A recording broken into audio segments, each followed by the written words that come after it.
Hello বন্ধুরা, welcome back to my YouTube channel. এরকম পুতুল তোমরাও বাড়িতে খুব সহজেই বানিয়ে নিতে পারবে। তাহলে চলো দেখে নিই।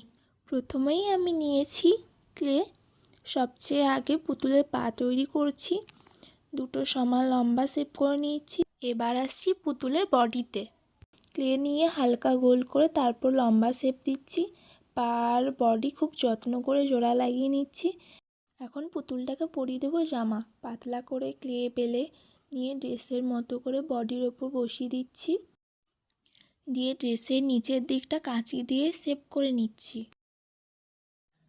এবার দুটো হাত বানাচ্ছি। লম্বা ও একই সাইজের হাত বানিয়ে বডির দুপাশে লাগিয়ে সেট করে নিচ্ছি। এখন সবচেয়ে গুরুত্বপূর্ণ অংশ মাথা। একটা সুন্দর গোল বল তৈরি করে নিচ্ছি। এখন আসছে পুতুলের এক্সপ্রেশন। ছোট করে নাক তৈরি করছি, তারপর চোখের জায়গা চিহ্নিত করছি, দিয়ে চোখ দুটো বানিয়ে নেব। চোখ, মুখ আর ঠোঁট খুব আস্তে আস্তে বানাতে হয়, এই জায়গাটাই পুতুলকে প্রাণ দেয়। মুখে সামান্য হাসি যোগ করলাম, এতেই পুরো লুক বদলে যায়। দিয়ে একটা কাঠি যোগ করে পুতুলের মাথাটি গলার ওপর আলতো করে বসিয়ে দিচ্ছি। দিয়ে চোখটা আর একটু ডিটেল করব আর আইব্রো বানিয়ে নেব। দিয়ে আমরা চুল বানানোর জন্য ক্লেটাকে বেলে নেব। এখন চুলটাকে পার্ট করে পুতুলের মাথায় বসিয়ে দেব। দিয়ে চুলটাকে ডিজাইন করে নেব। দেখো কিভাবে করছি।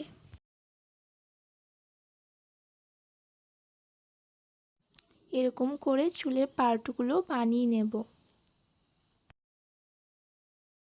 সব পার্টগুলো আস্তে আস্তে পুতুলের মাথার ওপর বসিয়ে দেব।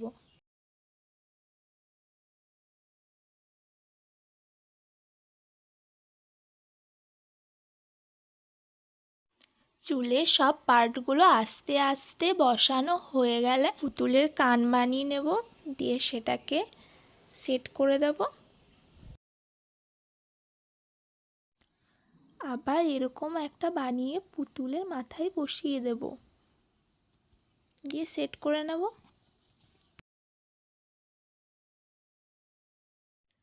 চোখে হালকা ডিটেল দিচ্ছি যেন পুতুলটা মিষ্টি করে তাকিয়ে আছে। এরকম সরু সুতোর মতো বানিয়ে নেব, দিয়ে সেটা জামার ওপর দিয়ে দেব গোল করে।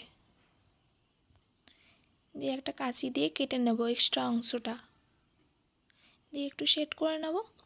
দিয়ে তারপর জামাটা আরেকটু অন্যরকমভাবে বানিয়ে নেব। দেখো দেখো কিভাবে বানাচ্ছি।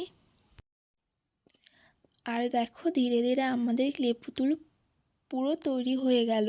ভিডিওটা ভালো লাগলে লাইক দিও, আর এমন আরও সুন্দর ক্লে আর্ট দেখতে চ্যানেলটা সাবস্ক্রাইব করতে ভুলো না। Thank you.